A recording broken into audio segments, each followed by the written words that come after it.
नमस्कार प्यारे साथियों, आप सभी का स्वागत है आपके अपने YouTube चैनल एजुकेशन नुक में। आज की इस क्लास में हम करने वाले हैं रेलवे ग्रुप डी के सामान्य विज्ञान के most important previous year question. यह है हमारी प्रीवियस ईयर क्वेश्चन की क्लास संख्या 13 है। इससे पहले मैंने आपको 12 क्लास करा दी है। अगर आपने वह 12 क्लास नहीं देखी है तो आप मेरे YouTube चैनल पर जाकर railway group D general science की प्ले लिस्ट में जाकर आप वह 12 क्लास देख सकते हैं। तो आज की यह 13वीं क्लास हम स्टार्ट करते हैं। क्वेश्चन नंबर 1, जब आप एक रबड़ बैंड खींचते हैं तो हस्तांतरित ऊर्जा डैश के रूप में संग्रहित होती है। आपको चार ऑप्शन दिए हैं। ए ऑप्शन है आपका स्थितिज ऊर्जा, बी ऑप्शन है आपका मांसपेशीय ऊर्जा, सी ऑप्शन है यांत्रिक ऊर्जा और डी ऑप्शन है आपका गतिज ऊर्जा। तो जब आप एक रबड़ बैंड को खींचते हैं तो उसके अंदर कौन सी एनर्जी स्टोर होती है? वो होती है आपकी स्थितिज ऊर्जा। आपका ये ऑप्शन सही हो जाएगा, स्थितिज ऊर्जा। ठीक है भाई, अगले क्वेश्चन पर चलते हैं अब हम। क्वेश्चन नंबर 2, डैश के कणों की गतिज ऊर्जा अधिक होती है। आपको बताना है कि किसके कणों की गतिज ऊर्जा अधिक होती है। ए द्रव, बी प्लाज्मा, सी ठोस और डी गैस। तो गैस के कणों की जो गतिज ऊर्जा होती है वो क्या होती है? अधिक होती है। आपका डी ऑप्शन सही हो जाएगा, गैस। ठीक है, अगले क्वेश्चन पर चलते हैं अब हम। क्वेश्चन नंबर 3, एक घर में एक माह में 900 इंटू 10⁶ जूल ऊर्जा की खपत हुई। इकाई में यह ऊर्जा कितनी होगी? आपको बताने की इकाई में मतलब यूनिट में कितनी ऊर्जा खर्च हुई है। आपको चार ऑप्शन दिए हैं। ए ऑप्शन है 25, बी ऑप्शन है आपका 2.5, सी ऑप्शन है आपका 2500 और डी ऑप्शन है आपका 250। तो आपको बताने की कितनी ऊर्जा खर्च हुई है, यूनिट में बताना है आपको। तो एक यूनिट या 1 kWh क्या होता है? आपका होता है 3.6 इंटू 10⁶ जूल के बराबर। ठीक है भाई, तो कितनी ऊर्जा खर्च हुई है? ये हुई है 900 इंटू 10⁶ जूल। ठीक है, अब इसको हम किससे डिवाइड कर देंगे? 3.6 इंटू 10⁶ से इसको हम डिवाइड कर देंगे, क्योंकि हमें यूनिट में निकालनी है। तो एक यूनिट बराबर कितना होता है, या 1 किलो वाट पर आवर्स बराबर कितना होता है आपका? 3.6 इंटू 10⁶ जूल के होता है। तो इससे इसको डिवाइड करेंगे 10⁶ से 10⁶ कट जाएगा, बचा कितना आपका? 900 बटे 3.6। ठीक है, ये पॉइंट हटा देंगे, ऊपर एक जीरो बढ़ जाएगी। तो कितना हो जाएगा आपका ऊपर? 9000 बटे 36। इसको 9 से डिवाइड करेंगे, 9 चौक 36, 9 एकम 9, ऊपर कितना आ गया आपका? 1000 आ गया। अगर हम इस 4 से इस 1000 को डिवाइड करेंगे तो कितना आ जाएगा भाई? 250 आ जाएगा। कितना आ जाएगा? 250 यूनिट आ जाएगा। ठीक है, क्योंकि हमें यूनिट में बताना था। तो देखते हैं कौन सा ऑप्शन में हमारा 250 यूनिट। हमारा डी ऑप्शन में है 250 यूनिट, तो हमारा ये ऑप्शन ठीक हो जाएगा। मैं आशा करता हूँ कि आपको ये क्वेश्चन अच्छे से समझ में आ गया होगा। अगले क्वेश्चन पर चलते हैं अब हम। क्वेश्चन नंबर 4, पवन चक्की पवन की किस ऊर्जा का उपयोग करती है? आपको चार ऑप्शन दिए हैं। ए ऑप्शन है आपका ऊष्मीय ऊर्जा, बी ऑप्शन है गतिज ऊर्जा, सी ऑप्शन है तापीय ऊर्जा और डी ऑप्शन आपका जलीय ऊर्जा। तो पवन चक्की पवन की किस ऊर्जा का उपयोग करती है? वो करती है गतिज ऊर्जा। आपका बी ऑप्शन सही हो जाएगा, गतिज ऊर्जा। ठीक है, अगले क्वेश्चन पर चलते हैं अब हम। क्वेश्चन नंबर 5, जब एक संपीड़ित स्प्रिंग को छोड़ा जाता है, मतलब तनी हुई खिंची हुई स्प्रिंग को छोड़ा जाता है, तो यह अपनी स्थितिज ऊर्जा को डैश में बदल लेती है। आपको बताने के जब एक स्प्रिंग को हम छोड़ते हैं तो वह अपनी स्थितिज ऊर्जा को किस में बदल लेती है? आपको बताना है। ए ऑप्शन है यांत्रिक ऊर्जा, बी ऑप्शन है पवन ऊर्जा, सी ऑप्शन आपका प्रत्यास्थ स्थितिज ऊर्जा और डी ऑप्शन आपका गतिज ऊर्जा। तो जो स्प्रिंग होती है तनी हुई मतलब संपीड़ित स्प्रिंग होती है, जब उसको हम छोड़ते हैं तो वह अपनी स्थितिज ऊर्जा को गतिज ऊर्जा में परिवर्तन कर लेती है। तो आपका डी ऑप्शन सही हो जाएगा, गतिज ऊर्जा। ठीक है, अगले क्वेश्चन पर चलते हैं अब हम। क्वेश्चन नंबर 6, एक वस्तु की स्थितिज ऊर्जा में इसकी डैश के साथ वृद्धि होती है। आपको बताना है कि किसी वस्तु की स्थितिज ऊर्जा में किसके साथ वृद्धि होती है। ए वेग, बी ऊंचाई, सी विस्थापन और डी दूरी। तो ऊंचाई बढ़ने के साथ साथ स्थितिज ऊर्जा में क्या होती है? वृद्धि होती है। आपका बी ऑप्शन सही हो जाएगा, ऊंचाई। अगले क्वेश्चन पर चलते हैं अब हम। क्वेश्चन नंबर 7, बांध में संग्रहित पानी में कौन सी ऊर्जा होती है? आपको चार ऑप्शन दिए हैं। ए ऑप्शन है स्थितिज ऊर्जा, बी ऑप्शन है विद्युत ऊर्जा, सी ऑप्शन है आपका गतिज ऊर्जा और डी ऑप्शन है आपका गुरुत्वाकर्षण ऊर्जा। तो बांध में संग्रहित मतलब जो बांध होता है उसमें पानी को स्टोर किया जाता है, तो उसमें कौन सी ऊर्जा होती है? वो होती है आपकी स्थितिज ऊर्जा। कौन सी होती है भाई? स्थितिज ऊर्जा। आपका ए ऑप्शन सही हो जाएगा, स्थितिज ऊर्जा। अगले क्वेश्चन पर चलते हैं अब हम।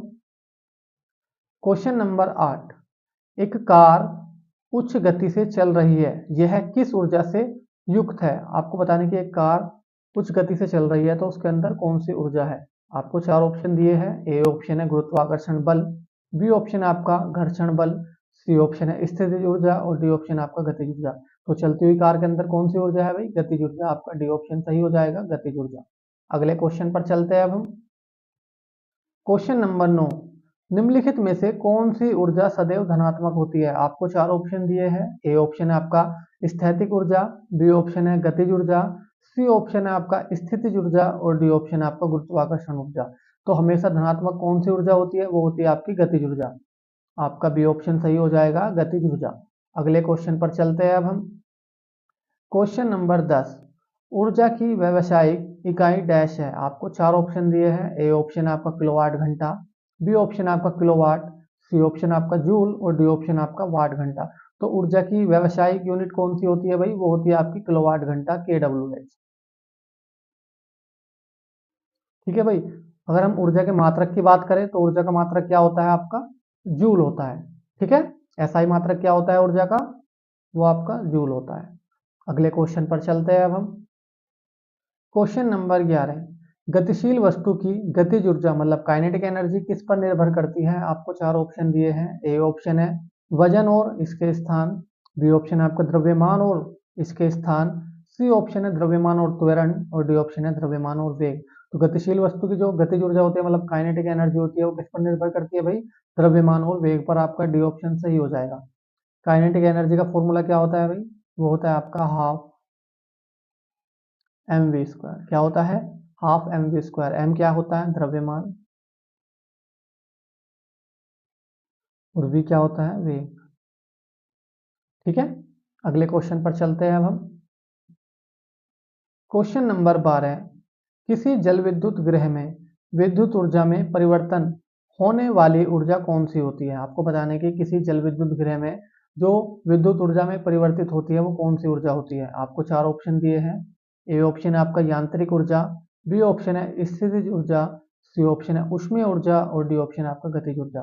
तो वो कौन सी होती है भाई? गतिज ऊर्जा होती है। आपका डी ऑप्शन सही हो जाएगा, गतिज ऊर्जा। अगले क्वेश्चन पर चलते हैं अब हम। क्वेश्चन नंबर 13, रदरफोर्ड के अल्फा कण प्रकीर्णन के फलस्वरूप डैश की खोज हुई। आपको चार ऑप्शन दिए हैं। ए ऑप्शन है इलेक्ट्रॉन, बी ऑप्शन है न्यूट्रॉन, सी ऑप्शन है परमाणु नाभिक और डी ऑप्शन है प्रोटॉन। तो रदरफोर्ड के अल्फा कण प्रकीर्णन के फलस्वरूप किसकी खोज हुई थी भाई? परमाणु नाभिक की। आपका सी ऑप्शन सही हो जाएगा, परमाणु नाभिक। इलेक्ट्रॉन की खोज किसने की थी? वो की थी जे थॉमसन ने। किसने की थी? जे थॉमसन ने। ठीक है। ये भी ध्यान रखना है, एग्जाम में आ जाता है। न्यूट्रॉन की खोज किसने की थी? जेम्स चैडविक ने। किसने की थी भाई? जेम्स चैडविक ने। और प्रोटॉन की खोज किसने की थी? रदरफोर्ड ने। किसने की थी? रदरफोर्ड ने की थी आपकी प्रोटॉन की खोज। एक ट्रिक भी होती है इसको याद करने की, क्या है भाई? ईंट पर नाच। ठीक है। ई से क्या हो जाता है? आपका इलेक्ट्रॉन हो जाता है। कैसे? टॉमसन। टॉमसन याद रख सकते हो तो आप थॉमसन भी याद रखोगे। ठीक है। तो ई से क्या हो जाता है? आपका इलेक्ट्रॉन।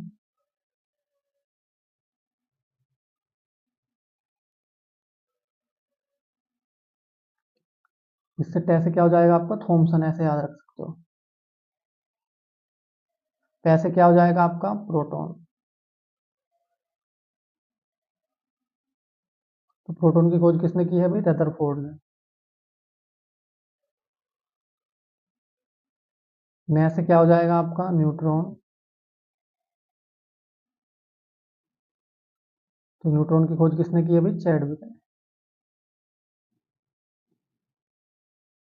इस प्रकार से भी याद कर सकते हो आप। ठीक है, ये इलेक्ट्रॉन की खोज किसने की है, प्रोटॉन की खोज किसने की है और न्यूट्रॉन की खोज किसने की है। ठीक है, ईंट पर नाच एक ट्रिक है, इससे आप याद कर सकते हो। अगले क्वेश्चन पर चलते हैं अब हम। क्वेश्चन नंबर 14 है, एक इलेक्ट्रॉन क्या है। आपको चार ऑप्शन दिए हैं। ए ऑप्शन है नेट आवेश के साथ एक उप परमाणविक कण जो उदासीन है। बी ऑप्शन है नेट आवेश के साथ एक उप परमाणविक कण जो धनात्मक है। सी नेट आवेश के साथ एक उप परमाणविक कण जो ऋणात्मक है। और डी नेट आवेश के साथ एक उप परमाणविक कण जो शून्य है। तो इस क्वेश्चन का जो हमारा सही आंसर हो जाएगा एक इलेक्ट्रॉन क्या है, एक इलेक्ट्रॉन है आपका नेट आवेश के साथ एक उप परमाणविक कण जो ऋणात्मक है। इलेक्ट्रॉन पर कौन सा चार्ज होता है भाई, ऋणात्मक चार्ज होता है, नेगेटिव चार्ज होता है। एक इलेक्ट्रॉन पर ऋणात्मक चार्ज कितना होता है, वो होता है आपका 1.6 इंटू 10⁻⁻19 कूलाम। कितना होता है, 1.6 इंटू 10⁻⁻19 कूलाम। ठीक है, एक इलेक्ट्रॉन पर। अगले क्वेश्चन पर चलते हैं अब हम। क्वेश्चन नंबर 15, जे चैडविक मतलब जेम्स चैडविक ने किस उप परमाणुईय कण की खोज की थी। आपको चार ऑप्शन दिए हैं। ए ऑप्शन है प्रोटॉन, बी ऑप्शन है इलेक्ट्रॉन, सी ऑप्शन है आपका न्यूरॉन और डी ऑप्शन है आपका न्यूट्रॉन।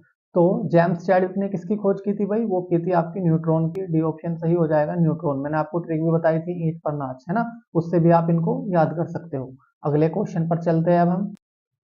क्वेश्चन नंबर 16, किस ब्रिटिश भौतिक वैज्ञानिक को इलेक्ट्रॉन की खोज से संबंधित उनके कार्य के लिए 1906 में भौतिकी के नोबेल पुरस्कार से सम्मानित किया गया था। आपको चार ऑप्शन दिए हैं। ए ऑप्शन है जेम्स चैडविक, बी ऑप्शन है आपका नील्स बोर, सी ऑप्शन है जे थॉमसन और डी ऑप्शन आपका अर्नेस्ट रदरफोर्ड।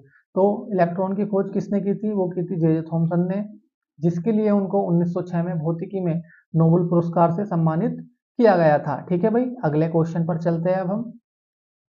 क्वेश्चन नंबर 17, निम्नलिखित में से किन कणों में सकारात्मक मतलब पॉजिटिव आवेश होता है, मतलब पॉजिटिव चार्ज होता है। आपको चार ऑप्शन दिए हैं।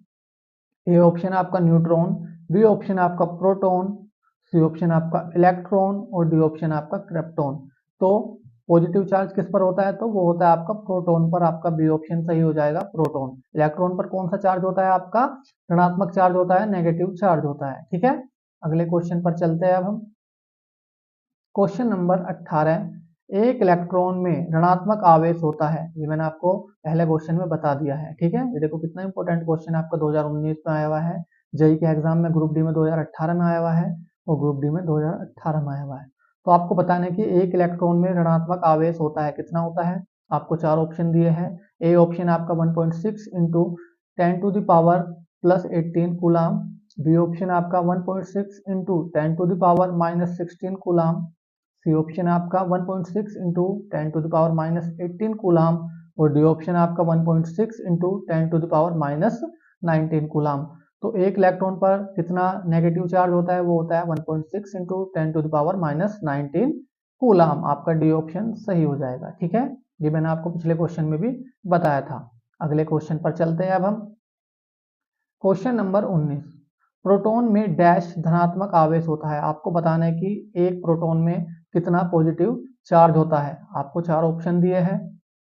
ए ऑप्शन है 1.6 इंटू 10⁻+18 कूलाम, बी ऑप्शन है आपका 1.6 इंटू 10⁻−18 कूलाम, सी ऑप्शन है आपका 1.6 इंटू 10⁻+19 कूलाम और डी ऑप्शन है आपका 1.6 इंटू 10⁻−19 कूलाम। तो एक प्रोटॉन पर कितना धनात्मक चार्ज होता है, वो होता है आपका 1.6 इंटू 10⁻−19 कूलाम। आपका डी ऑप्शन सही हो जाएगा। ठीक है, अगले क्वेश्चन पर चलते हैं अब हम। क्वेश्चन नंबर 20, न्यूट्रॉन डैश के अलावा सभी परमाणुओं के नाभिक में मौजूद होता है। आपको चार ऑप्शन दिए हैं। ए ऑप्शन है कार्बन, बी ऑप्शन आपका नाइट्रोजन, सी ऑप्शन आपका हाइड्रोजन और डी ऑप्शन आपका ऑक्सीजन। तो इस क्वेश्चन का जो हमारा सही आंसर हो जाएगा, वो हो जाएगा आपका सी ऑप्शन हाइड्रोजन। ठीक है, अगले क्वेश्चन पर चलते हैं अब हम। क्वेश्चन नंबर 21, मनुष्यों में एक संयोजी ऊतक के उदाहरण को पहचाने। आपको चार ऑप्शन दिए हैं। ए ऑप्शन आपका मांसपेशिया, बी ऑप्शन है कोशिका, सी ऑप्शन है हड्डी और डी ऑप्शन आपका रेशे। तो इनमें से संयोजी ऊतक कौन सा है, वो है आपका हड्डी। सी ऑप्शन सही हो जाएगा, हड्डी। रक्त भी होता है। रक्त भी क्या होता है भाई, ब्लड, वो भी क्या होता है आपका संयोजी उत्तक होता है। ठीक है, एग्जाम में आ सकता है ये भी। अगले क्वेश्चन पर चलते हैं अब हम। क्वेश्चन नंबर 22, रक्त डैश प्रकार के उत्तक का एक उदाहरण है, जो मैंने आपको देखो पहले बताया था अभी इससे पिछले क्वेश्चन में कि रक्त भी क्या होता है, एक संयोजी उत्तक होता है। आपको चार ऑप्शन दिए हैं। ए ऑप्शन आपका उपकला, बी ऑप्शन आपका संयोजी, सी ऑप्शन आपका तंत्रिकीय और डी ऑप्शन आपका मांसपेशीय। तो रक्त जो होता है वो क्या होता है भाई, संयोजी उत्तक होता है। आपका बी ऑप्शन सही हो जाएगा, संयोजी। ठीक है, अगले क्वेश्चन पर चलते हैं अब हम। क्वेश्चन नंबर 23, हमारे शरीर में कई अंग हैं, निम्नलिखित में से कौन सा अंग सबसे बड़ा है। आपको चार ऑप्शन दिए हैं। ए ऑप्शन आपका पेट, बी ऑप्शन है गुर्दा, सी ऑप्शन है त्वचा और डी ऑप्शन आपका दिमाग। तो मानव शरीर में सबसे बड़ा जो अंग है वो क्या है भाई, त्वचा है। आपका सी ऑप्शन सही हो जाएगा, त्वचा। ठीक है, अगले क्वेश्चन पर चलते हैं अब हम। क्वेश्चन नंबर 24, त्वचा के नीचे और आंतरिक अंगों के बीच डैश उत्तक बनता है। आपको चार ऑप्शन दिए हैं। ए ऑप्शन है तंत्रिका, बी ऑप्शन आपका वसा, सी ऑप्शन आपका मासल मतलब क्या होता है, मस्कुलर मसल्स, और डी ऑप्शन है आपका एपिथेलियल। तो त्वचा के नीचे और आंतरिक अंगों के बीच में क्या होता है, वो होता है आपका वसा। आपका बी ऑप्शन सही हो जाएगा, वसा। ठीक है, अगले क्वेश्चन पर चलते हैं अब हम। क्वेश्चन नंबर 25, पेशी उत्तक कितने प्रकार के होते हैं। आपको चार ऑप्शन दिए हैं। ए ऑप्शन है आपका दो, बी ऑप्शन है आपका चार, सी ऑप्शन है तीन और डी ऑप्शन है पांच। तो पेशी उत्तक कितने प्रकार के होते हैं भाई, तीन प्रकार के होते हैं। आपका सी ऑप्शन सही हो जाएगा, तीन प्रकार। कौन कौन से, रेखित पेशी उत्तक, दूसरा होता है अरेखित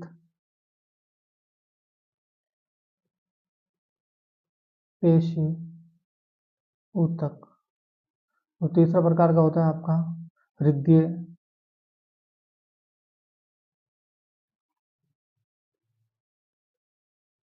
पेशी उत्तक। ठीक है, तो ये तीन प्रकार के होते हैं पेशी उत्तक। मैं आशा करता हूँ कि आपको ये 25 के 25 क्वेश्चन अच्छे से समझ में आए होंगे और मेरी वीडियो अच्छी लगी होगी। अगर आपको ये 25 क्वेश्चन अच्छे से समझ में आए हैं और मेरी वीडियो अच्छी लगी है तो आप मेरी वीडियो को लाइक कर सकते हैं और हमारे चैनल को सब्सक्राइब कर सकते हैं, जिससे कि आपको नई वीडियो का नोटिफिकेशन तुरंत मिल सके। अगर जो बच्चे आपके रिलेटिव तैयारी कर रहे हैं रेलवे ग्रुप डी की, आप उनको ये वीडियो ज़्यादा से ज़्यादा शेयर करें, जिससे कि उनकी भी हेल्प हो जाए। तो आज के लिए इतना ही, मिलते हैं अगली क्लास में। धन्यवाद।